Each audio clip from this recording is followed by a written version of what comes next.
Mga kapuso, umaatikabo ang mga tagpo kanina sa loob ng Senado nang umalingaw-ngaw ang mga putok ng baril sa gitna ng lockdown.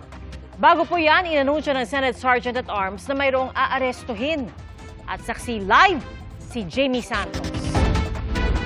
Jamie? Pia, matapos nga ang putukan sa loob ng Senado kanina, kapansin-pansin ang karagdagang puwersa ng PNP sa palibot ng Senado maging nga sa area ng GSIS ngayong gabi. Katunayan, mag-aalas 10 ngayong gabi, nakasalubong natin ang ilang mobil ng pulis, lula ng ilang PNP SWAT na pumwesto sa may GSIS. Mahigit 2 oras ng tensyonado ang sitwasyon dito sa Senado sa gitna ng ipinatutupad na lockdown at mga putok ng baril kanina.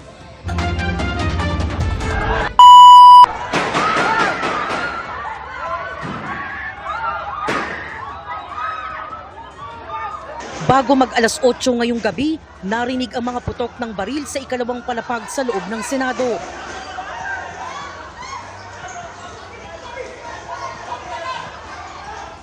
Nagdulot ito ng matinding tensyon. Agad pinalikas sa mga nakabantay na taga-media, pati mga natitirang staff ng Senado. Bago yan, inanunsyo ng Acting Senate Sergeant at Arms na si retired Police Major General Mau Aplasca na mayroong aarestuhin. We're going to arrest somebody. Sir, sorry. Sino po, sir? Sino, sir? Sino, sir? Sino, How can we do the operation with you? Please clear the area. Clear the area. Mula sa umiiral na elevated alert level, inilockdown ang gusali ng Senado. Lalo pang hinigpitan ng seguridad at nag-abiso ang USAA o Office of the Senate Sergeant at Arms na lumabas na ang mga gustong lumabas. Saka isinara ang roll-up door o mga daanan papasok at palabas ng gusali. Kasunod niyan, namata ang naka-full battle gear at nagsuot ng bulletproof vest ang mga taga-USAA. Dumating din ang mga naka-uniforming sundalo. Tinanong si Aplasca kung sino ang aarestuhin, pero hindi siya agad nagbigay ng detalye. Namataan din si Senador Ronald Bato de la Rosa na sumakay sa elevator kasama ang kanyang staff. Bumaba siya muli sa opisina ni Senate President Alar Peter Cayetano. Maya-maya pa, narinig ang tunog ng grinder o tila may nagbabarena sa labas ng isang pinto ng gusali na nasa side ng tanggapan ng GSIS. Ayon sa impormasyong nakuha mula sa USAA, may mga nagtatangka umanong makapasok sa Senado. Pasado alas 7:30 ng gabi, kinumpirma ng USAA na dumating na ang mga tauhan ng Office of the House Secretary General para ihatid ang articles of impeachment laban kay Vice President Sara Duterte. Maya-maya pa ay nangyari na ang putukan. Nagtakbuhan ang mga naroon. Sa kanyang live stream, kinumpirma ni Cayetano na nagkaroon ng putukan pero hindi malinaw kung sino ang mga nagpaputok. I'm in the Senate with the other senators. We're having a caucus. Nabalitaan po namin na allegedly may mga taga-NBI na gustong pumasok. Nakita na nagbabarena ng pinto galing ng walls galing dun sa GSIS side. So we have our security here.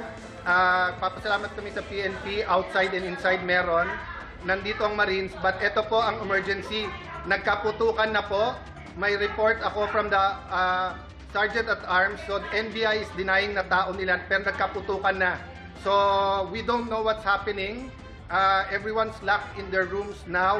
We cannot go out. We cannot secure our other staff. So again, no? Kung sino nakikinig from the government, this is the Senate of the Philippines. We are allegedly under attack. Pinuna naman ng magkapatid na Cayetano ang naging tugon umano ni NBI Director Melvin Matibag nang tawagan siya ni na Senador Pia Cayetano at Loren Legarda kaugnay sa putukang nangyari sa loob ng Senado. Si Senator Loren at si Senator Pia finally got in touch with the NBI Director. So they're here in the room. We have to turn off the lights dahil may putukan na nangyayari. Si Senator Pia and si Senator Loren called the NBI Director. He said wala daw sila dito dahil pinaalis daw nila dito. So he said, please find out what's happening kasi nagpuputukan. When Senator Loren was talking to him very calmly, I said, what are you gonna do about this? Pinuputukan kami dito. Sabi niya, hindi kami makalapit, pinalis nyo kami dyan. Sabi ko, well then do your job, make us safe, this is not good. Ma'am, wag mo ako sigawan. sa akin, pinuputukan kami, sasabihin mo sa akin, huwag kitang sigawan. Sumisigaw ako dahil mataas ang emotion. So, Naglabas din ng kani-kanilang post ang iba pang senador tungkol sa sitwasyon sa Senado. Sa isang post sa kanyang social media account, sinabi ni Senador Tito Soto na nadismaya siya sa mga pulis at security personnel na nakatalaga sa labas ng Senado dahil bigo umano silang kontrolin ang gulo ng mga taong nasa labas. Siya raw ay sinalakay ng mga tao kahit nasa loob na ng kanyang sasakyan at palabas na dapat ng Senate compound. Kinalampag daw ng mga nagpoprotesta ang kanyang sasakyan, pinagbabato ng bote at pinagmumura.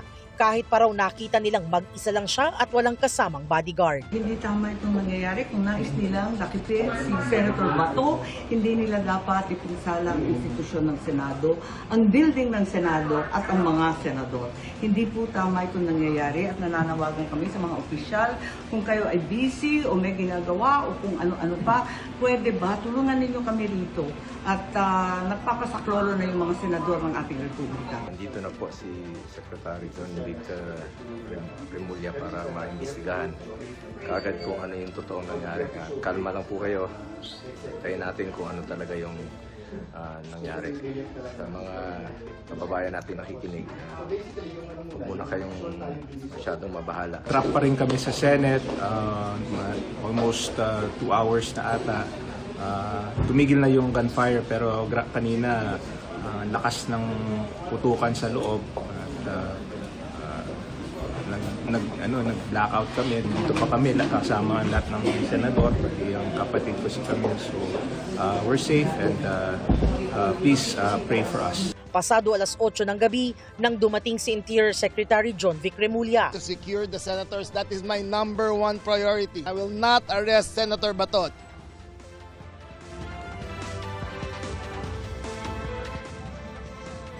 Pia, matapos ang putukan sa loob ng Senado, isang security guard ng GSIS ang lumapit sa kanyang mga kasamahan na nakapwesto sa Gate 2 o Makapagal Gate ng GSIS. Ayon sa kanya, bigla na lamang may nagpaputok sa direksyon ng mga NBI. Hindi naman niya matukoy kung saan eksaktong nagmumula ang mga putok ng baril. Aniya, nasa itaas sa mga NBI agents at tila ang mga ito ang target ng pamamaril na nauwi sa palitan ng putok. May kasama rin umano siyang isang ahente sa ibaba ng bigla na lamang sumiklab ang putukan. Naipit din daw siya kasamang ilang NBI agents sa gitna ng insidente. Samantala, Pia, nagpapatuloy ang programa ng supporters ni Senator Bato de la Rosa dito sa labas ng Senado. Live mula rito sa Senado, ako si Jamie Santos, ang inyong saksi. Jamie, sa mga sandaling ito ba ay nabawasan ba o nadadagdagan ang bilang ng mga taga-suporta ni Senator de la Rosa na nandyan sa labas ng Senado? Pia, napansin natin habang lumalalim yung gabi, hindi nababawasan yung mga supporters ni Senador Bato de la Rosa dito sa labas ng Senado. Maging yung PNP personnel ay nadaragdagan pa. Sa napansin nga natin, kagaya na bang nabanggit natin kanina, ay nadaragdagan yung pwersa ng PNP personnel sa palibot ng Senado. Maging sa side ng GSIS, may mga nakapwesto na ring PNP personnel ngayong gabi. Pia. At hanggang sa mga sandaling ito, Jamie, nanatiling sarado pa rin ang gate at wala pa rin makapasok sa loob ng Senado?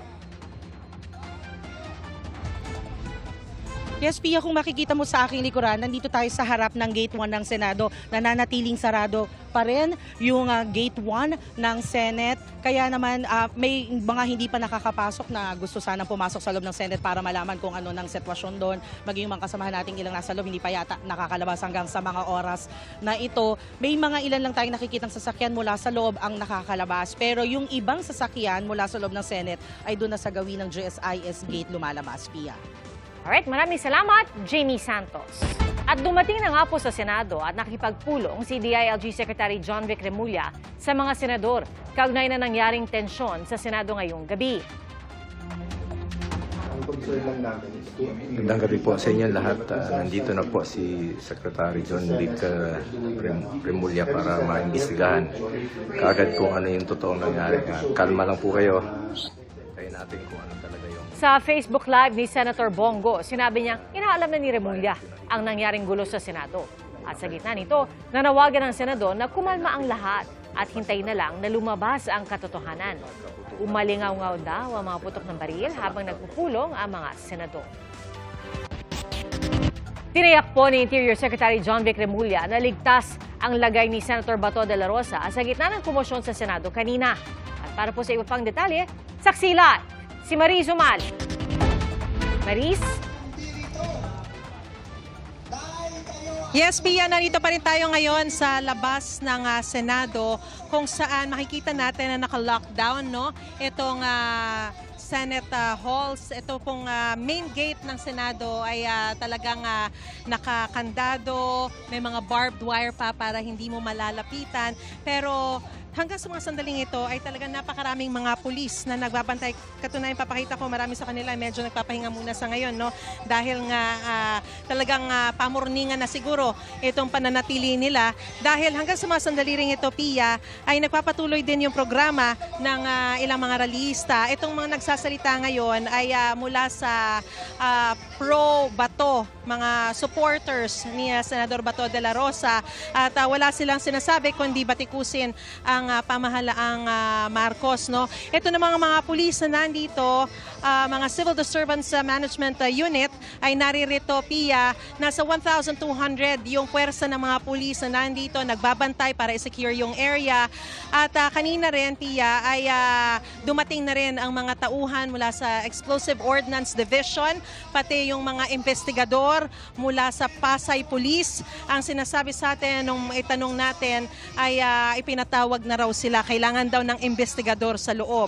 So, bago mangyari naman yung pagdating ng mga pulis na ito mula sa different units, ay nasaksihan natin bago mag-alas 9 ng gabi ang pagdating dito sa Senado ni DILG Secretary John Vic Remulla, pati na rin kanina si NCRPO Chief Police Major General Anthony Aberin, at sumunod naman si PNP Chief Jose Melencio Nartates. Lahat sila ay pumasok na sa loob at hanggang ngayon magdadalawang oras na hindi pa rin sila lumalabas. Ang sinabi ay tinawagan daw sila ng OSAA para humingi ng tulong for security. So ang sinabi ni Secretary John Vic Remulla, isi-secure nila lahat ng CCTV para malaman kung ano ang naging sanhi ng putukan, paano nagsimula yung pagpaputok sa loob ng Senate halls. At bukod doon ay para i-secure din ang lahat ng mga senador na naiwan pa sa loob. Ang siniguro sa atin ni Secretary John Vic Remulla ay nananatili sa loob ng Senado si Senador Bato de la Rosa. Bukod sa kanya ay meron din tayong kinontak na source mula naman sa kampo mismo ni Senador Bato de la Rosa, at sinabi nila sa atin na safe sila, nasa loob sila ng Senado, nasa loob sila ng Senate halls, hindi sila umalis at wala naman daw nasugatan sa kanila. At ang sinasabi rin sa atin ng PNP, as of a while ago, no, yung kaninang nagtanong tayo kay Chief PNP Nartates, wala naman daw nasaktan. Pero ang kinukumpirma niya, live fire daw yung nangyari kanina. Sa ngayon ay patuloy tayong naghihintay dahil nangako itong si Secretary John Vic Remulla na magbibigay siya ng press conference matapos nga itong investigasyon at pagtatanong sa mga senador at sa lahat ng mga iba pang mga saksi sa loob ng Senado. So yan ang inaantabayan na natin, Pia. Sa ngayon, yan muna ang pinakasariwang balita mula pa rin dito sa Senado. Ako si Maris Umali, ang inyong saksi. Maris, sa punto ba ito masasabi na natin na humupa na ang tensyon dyan sa Senado? Sorry, ang tinatanong mo, Pia, kung humupa na ang tensyon? Yes, Maris. Oo. Sa ngayon, kung ibabase natin at ikukumpara natin doon sa nangyaring putukan kanina, yung mga narinig natin na sunod-sunod na putok ng baril kanina, ay humupa na ang tensyon ngayon sa Senado. Sa ngayon, may mga tinanong tayo na ilang mga empleyado na lumabas from inside the Senate. Ang sinabi nila, and even some media members, no, na lumabas na, ang sabi nila wala na raw nangyayari sa loob, naghihintay na lang daw sa investigasyon at sa paglabas nga ni Secretary Remulla para sa press conference. Pero so far as yung tension at yung kung meron pa bang anumang kaguluhan na nangyayari sa loob, ay wala namang ganito ng sitwasyon sa mga sandaling ito, Pia. Alright, Maris, nakita natin na nasa labas, no, ng roll-up door na Si Secretary Remulla kasama si Senate President Alan Peter Cayetano kanina nagbigay na sila ng pahayag. Meron ka bang impormasyon, Maris, kung meron pang ibang senador na nananatili sa loob ng Senado or lahat ba bukod kina Senate President Alan Cayetano at ilan pang mga miyembro ng liderato ng Senado or ng mayorya ay nakaalis na ba o hindi? Alam mo, Pia, wala tayong impormasyon kung sino-sino pa yung nananatili. Although kanina nakita natin yung mga Facebook live nila Senador Amy Marcos, Senador Bongo, Senador Alan Peter Cayetano. Pero bukod doon, wala na tayong impormasyon kung sino. Of course, nandun din si Senator Pia Cayetano, nakita natin. Pero may mga, kanina kasi Pia, may sunod-sunod na mga sasakyan na lumabas. I don't think they're senators, no?